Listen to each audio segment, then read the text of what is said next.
A few questions to ask yourself before watching Hubie Halloween. How long and loud are you liable to laugh at the sight of 90-year-old June Squibb wearing a t-shirt bearing the words "Boner Donor"? What about one saying, "I shaved my balls for this," or "If you can read this, you're in fart range"? If you're still merrily chuckling at the idea of Squibb wearing the words "kayaking gets me wet" across her chest, then proceed to Hubie Halloween, for you'll find all your holidays have come at once.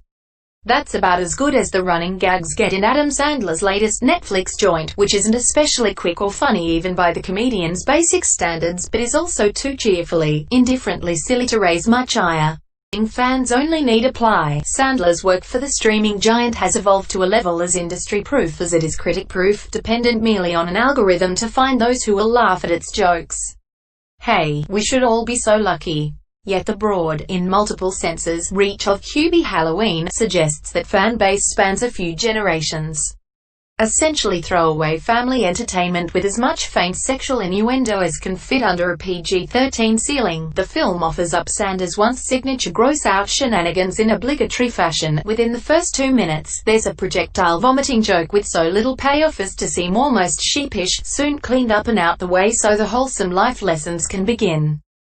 Solid, yet inarguable lessons they are to be kind pretty much, and don't bully anyone kinder or more vulnerable than you. If the humor of Hubie Halloween is somewhat toothless, at least it follows the film's own rules.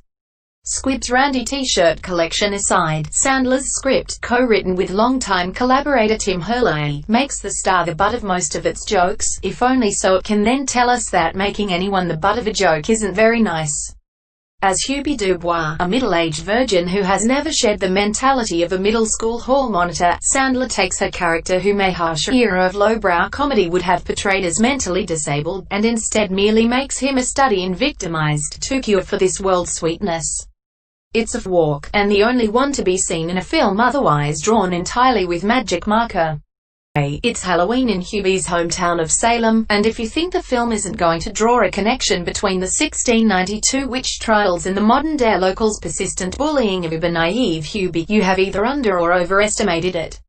A self-appointed safety official for the town's spooky celebrations, he is understandably scorned by local kids who want to revel without a mustachioed man-child in a pumpkin helmet telling them how to do so responsibly, and less explicably tormented by everyone from gruff local heavy Landolpher Ray Liotta, for some reason, to mullet-coiffed Police Sergeant Downey Kevin James, which figures, to the town priest Michael Chiklis, because someone has to. Not counting his zesty, overprotective mother Squibb, the only person to give Hubie the time of day is his sweet-natured former classmate Violet Julie Bowen, a one-time homecoming queen for whom our tongue-tied hero has always carried a torch. If you're actually wondering whether his secret longing might be reciprocated, you'll find Hubie Halloween as suspenseful as it is hilarious. Still, their tentative romance is but one item on the cluttered to-do list of the film's all-in-one-night narrative. Other cobweb-weight subplots involve an enigmatic new neighbor, Steve Buscemi, nothing if not a good sport, who may or may not be a werewolf, a group of teens, led by Stranger Things, Cherub Noshnapp, finding their way to safety over the course of a chaotic night, and a masked, escaped mental patient who appears to be abducting assorted townsfolk. The resolution of this slender mystery isn't exactly surprising, but Hubie Halloween certainly keeps its audience distracted enough not to give it a second thought before it's solved.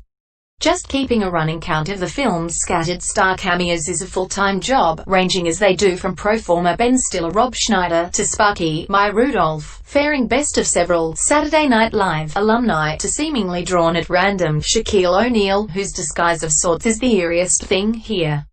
Director Steve Brill, another regular Sandler ally, keeps a lot of colorful balls in the air, even if the pacing is lumpier than you'd like in an enterprise this sketchy. Set pieces and one-off visual gags are simply stuffed in wherever they fit, like the cinematic equivalent of Hubie's over-decorated Halloween front yard. He's breaking a sweat here, but even on autopilot, Sandler's mugging is sort of exhaustingly impressive on its own terms. The actor's recent change of pace role in Uncut Gems may have earned him critical plaudits for real acting, but there's method and skill in this kind of shrill physical showmanship, even when it appears to be his default setting. "I feel a lot of pressure to be cool all the time," admits one of Hubie's bullies, "but I'm jealous of your ability to be yourself." Some of Sandler's peers may say the same to him. He has little reputation to risk on candy corn like Hubie Halloween, and his fans love him all the more for it.